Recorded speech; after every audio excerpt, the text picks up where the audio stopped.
bien. Aujourd'hui, nous allons une nouvelle fois... Vous les avez sûrement déjà aperçus en commentaire, ces étranges comptes certifiés qui semblent recopier les commentaires des autres. Ils ont une apparence très simpliste, en revanche le mystère qu'ils entraînent derrière eux est beaucoup plus complexe. Alors que se cache-t-il en réalité derrière cet étrange phénomène? Eh bien c'est le sujet de la vidéo d'aujourd'hui. Bienvenue dans Enigma épisode 19.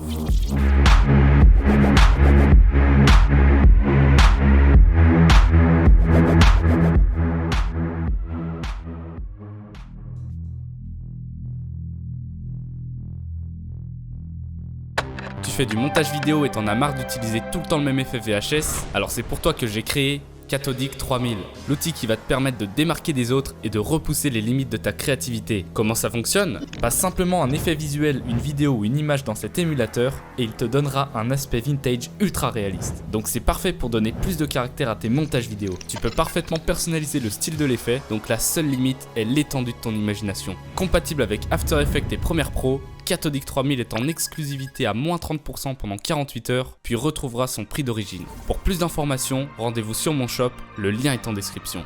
Cathodic 3000, dépasse les frontières de ta créativité.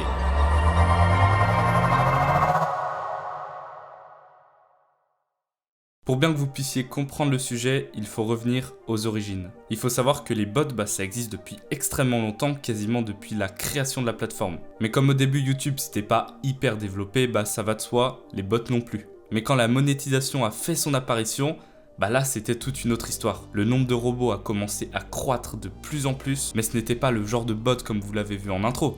Non. C'était ce genre de bot. Des bots avec des photos de profil, voilà quoi, qui soit recopiaient les commentaires de vrais utilisateurs ou mettaient directement un lien ou un message demandant de cliquer sur leur profil.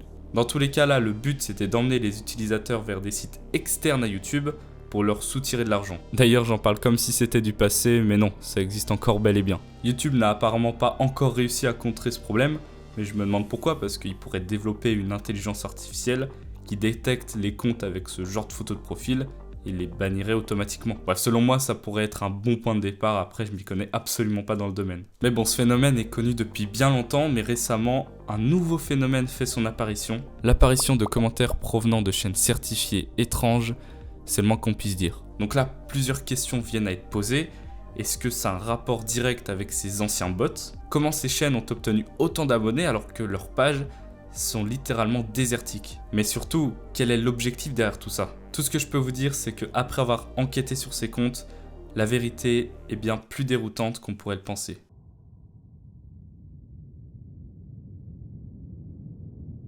Au début du premier confinement en mai 2020, arrive ce qu'il semble être le début d'un long mystère, puisque c'est à cette date que l'on observe le tout premier commentaire de ce genre. Salut! Veux-tu être mon ami? Un étrange commentaire posté sous le nom de Logan. À la différence de tous ces commentaires que vous avez déjà pu voir, celui-ci n'est pas certifié, mais c'est exactement le même principe. Puis par la suite, ce sont des comptes sous le même nom et la même photo de profil qui vont se mettre à commenter. Sauf que ceux-ci ont leur nombre d'abonnés caché et proposent une seule et unique vidéo, la vidéo disponible sur la chaîne originale. Comment est-ce possible, me direz-vous? Eh bien, il faut savoir que sur YouTube, vous pouvez configurer votre chaîne de façon à ce qu'elle présente la vidéo d'une autre chaîne. Mais avant tout, pourquoi faire ça? Pourquoi créer des chaînes de substitution pour faire la promotion d'une autre chaîne, sachant qu'une seule et unique chaîne pourrait faire le travail? Eh bien pour une raison très simple, éviter de se faire bannir pour spam. Et ouais, en passant par cette méthode, vous allez simplement diviser le nombre de commentaires postés par compte. Ces sortes de bots 2.0 venaient à l'instant de s'infiltrer d'une manière beaucoup plus subtile que les anciens robots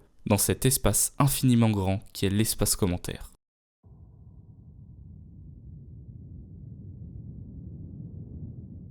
Par la suite, ce phénomène s'est développé avec la naissance des chaînes telles que Dark, Brib, B, X, S, Z et j'en passe. Et vous allez voir que c'est assez déroutant de voir la manière dont tout cela est ficelé. Déjà, ça a été un véritable casse-tête pour moi de tout remettre en ordre, donc je vais essayer de la faire au plus simple. Alors c'est quasiment sûr que vous ayez déjà vu ce fameux Dark, et à mon avis, c'est lui qui est à la tête de tout ce mouvement.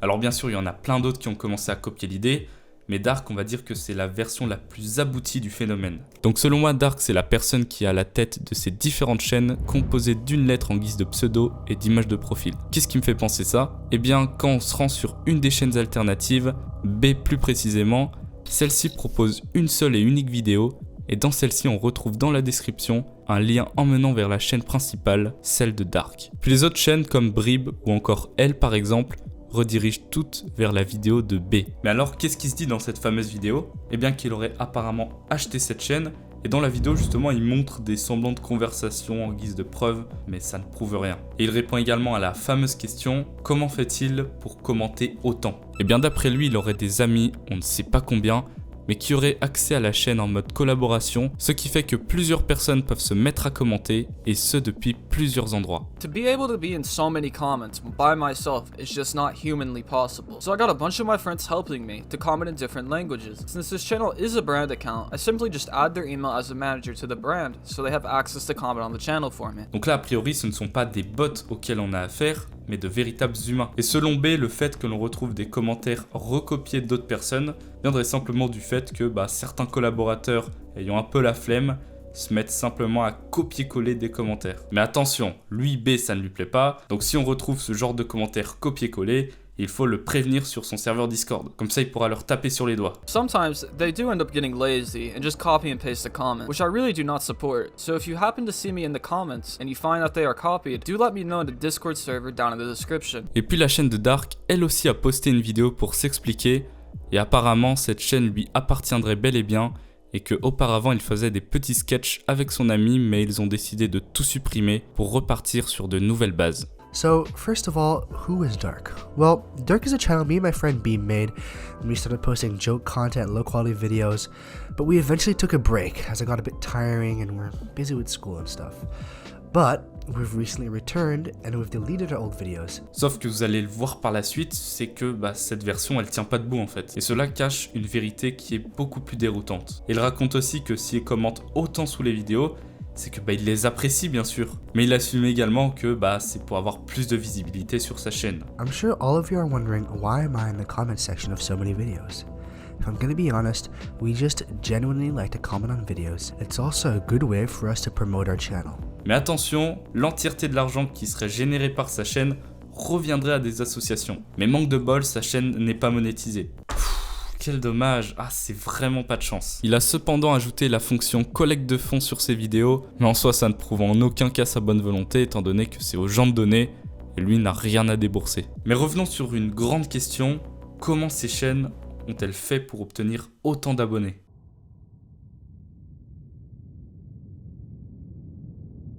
Ces chaînes utilisent deux méthodes principalement. Comme je l'ai rapidement évoqué, la première méthode c'est tout bêtement l'achat d'une chaîne. Donc une fois que l'on a trouvé un utilisateur qui a souhaité vendre sa chaîne à plus de 100 000 abonnés et qui est certifié, il ne nous reste plus qu'à supprimer les anciennes vidéos, changer de pseudo, changer de photo de profil. Sauf qu'en changeant le pseudo, on perd la certification, donc il faut en refaire la demande et si on a de la chance, on l'obtient de nouveau. Et la deuxième méthode, qui est plus fastidieuse mais beaucoup moins coûteuse, voire même gratuite, c'est de partir de zéro. Donc créer une chaîne et simplement reposter des vidéos qui ont été virales sur TikTok, sur sa chaîne et espérer un jour atteindre les 100 000 abonnés. Et une fois le palier atteint, changer tout simplement toute l'apparence de celle-ci et demander la certification. Bon, qu'on soit d'accord, ces deux méthodes sont très loin d'être les meilleurs pour prétendre avoir réussi sur internet, parce que dans les deux cas vous allez juste faire le bourrin, avoir le plus d'abonnés possible, sauf que ceux-ci se seront abonnés pour le contenu court que vous proposiez, et donc au moment où vous allez proposer le contenu qui vous plaît vraiment, les gens ils vont pas suivre, ils vont même pas savoir d'où vous sortez. Et dans le premier cas, vous achetez la communauté d'une autre personne, donc autant dire que ça ne sert à rien. D'ailleurs n'hésitez pas à vous abonner à ma chaîne si ce n'est pas déjà fait pour qu'on atteigne un jour les 100 000 abonnés de manière legit. Des projets uniques en France risquent de sortir dans les prochaines semaines voire prochains mois pour les plus gros, donc je vous invite à mettre les notifications pour ne pas manquer ça. Bon, revenons à nos moutons et attardons-nous sur le cas de B, car j'ai enquêté sur les antécédents de cette chaîne et je ne m'attendais absolument pas à ce que j'allais voir.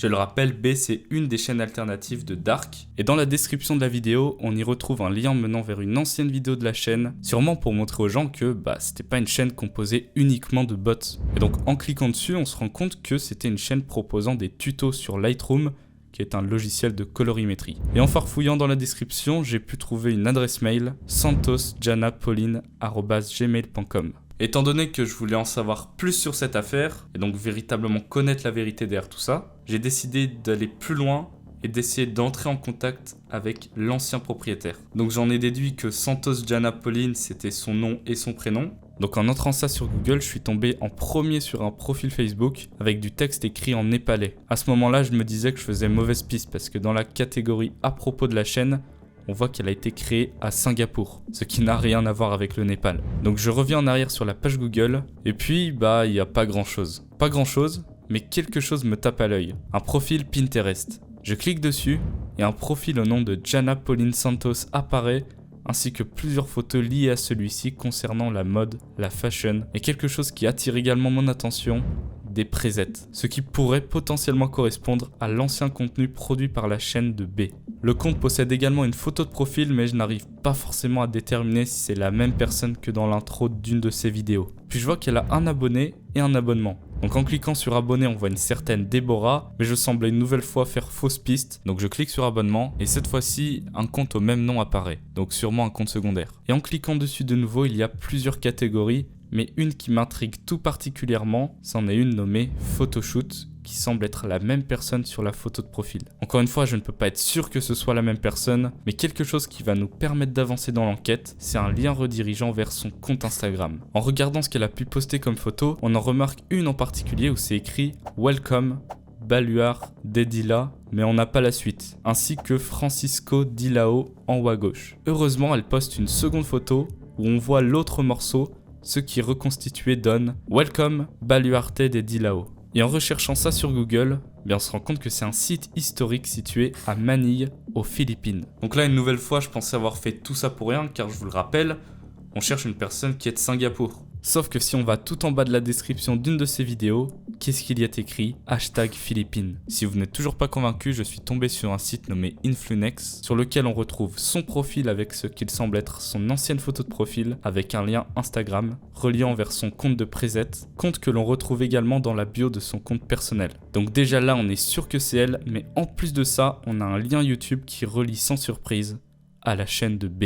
Et donc quel était le but derrière tout ça ? Eh bien en ayant retrouvé son Instagram, je me suis dit que j'allais pouvoir essayer de rentrer en contact avec elle pour savoir si c'était véritablement une vente de chaîne ou une vérité beaucoup plus sombre, celle d'un hack. Mais malheureusement, elle ne m'a pas encore répondu, donc si c'est le cas, je vous le ferai savoir prochainement sur mon Instagram.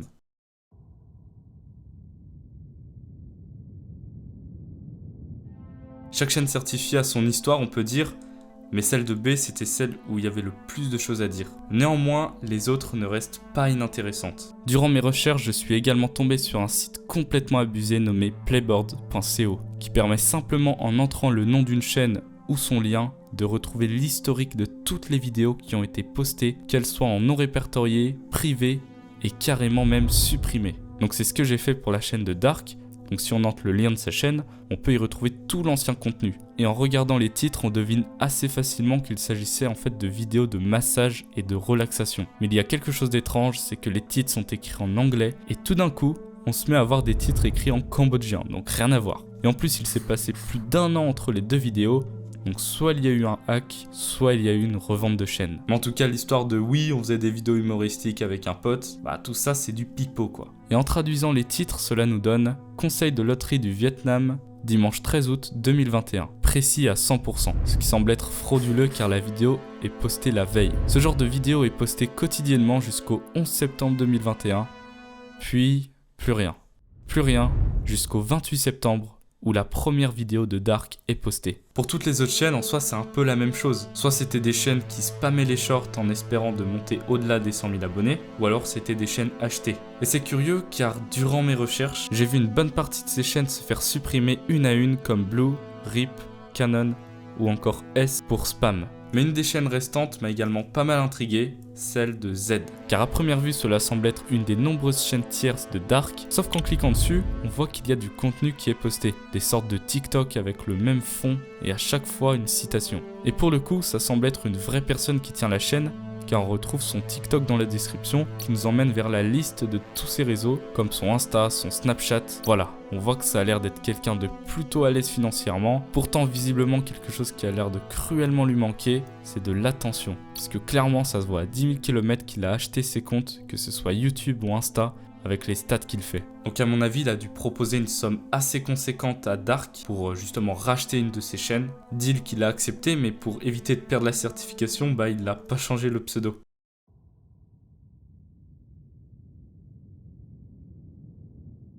Depuis quelques jours après avoir tourné la vidéo, je me suis rendu compte que les chaînes tombaient une à une. D'abord celle de X, S, RIP, Blue, puis inéluctablement celle de B. Enfin là, c'est un peu particulier, car pour écrire ma vidéo, j'ai répertorié chaque lien de chaque chaîne, et en cliquant sur celle qui est censée être celle de B, je tombais cette fois-ci sur une chaîne nommée Paul & Show. Comme si l'ancien propriétaire avait pu récupérer sa chaîne, ce qui conforte l'idée du hack. Sauf que le lendemain, je clique de nouveau sur le lien, et cette fois-ci la chaîne n'existe plus. Donc il y a deux hypothèses selon moi.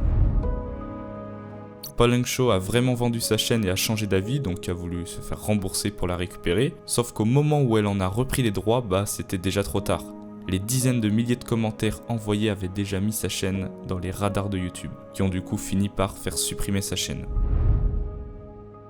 Paul & Show n'a jamais repris les droits de sa chaîne, et donc le fait de remettre l'ancien pseudo ainsi que toutes les vidéos n'aurait été qu'une stratégie de la part de B pour faire croire à YouTube que c'était une chaîne clean. Étant donné qu'il voyait que toutes les autres chaînes se faisaient supprimer une à une, ça aurait pu être une bonne stratégie. Mais non, ça n'a pas marché. A mon avis, une chaîne YouTube a une idée bien spécifique, ce qui fait qu'on a beau changer le pseudo, notre idée reste toujours le même. D'ailleurs, ils avaient un serveur Discord disponible dans la description de Dark, et sur celui-ci est posté un message. Je connais la triste nouvelle, depuis quelques jours maintenant, Dark et B ont maintenant été fermés. Le jour est venu, au revoir Dark.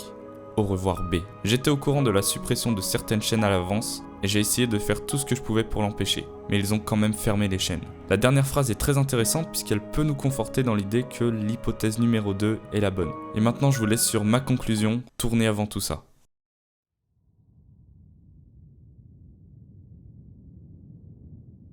Finalement, d'après la vidéo de Dark, bah tout ça c'est une manière de gagner en popularité et donc de faire des vues. Mais le problème c'est que si c'était la vraie raison, bah il serait beaucoup plus actif sur sa chaîne. Il fait plusieurs millions de vues mais n'a posté que 2 vidéos. Donc est-ce que tout cela n'est qu'une façade et cacherait une vérité beaucoup plus sombre? Eh bien l'avenir nous le dira. Mais pour faire une semblante conclusion à cette vidéo, c'est que c'est totalement inutile de vouloir monter sur internet de cette manière. Car d'une part, vous allez juste avoir des abonnés inactifs, et en plus, il y a pas mal de chances, comme on l'a vu, que vous fassiez supprimer votre chaîne. Donc pour tous les créateurs de contenu, que ce soit Twitch, YouTube, etc., ne cédez pas à ça si vous galérez. Bon, bien sûr, ça c'est le cas extrême, mais on le voit encore sur YouTube, il y a beaucoup de gens dans l'espace commentaire qui font leur pub et qui pensent que c'est grâce à ça qui vont se faire un nom. Alors vous allez dans le meilleur des cas gagner quelques abonnés, voire plusieurs milliers si vous avez vraiment de la chance, mais à coup sûr ça sera des abonnés inactifs et vous aurez juste l'image du forceur par excellence. Donc persévérez, faites le contenu qui vous plaît et un jour ça marchera, il n'y a pas de raison.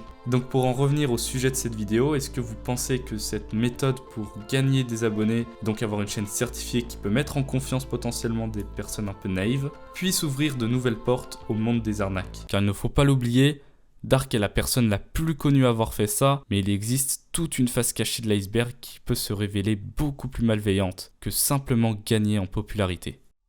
Sur ce, j'espère que vous aurez aimé cette petite enquête et que vous aurez appris davantage sur ce fléau. Sur ce, je vous dis à dans 2 semaines pour une prochaine vidéo. A plus.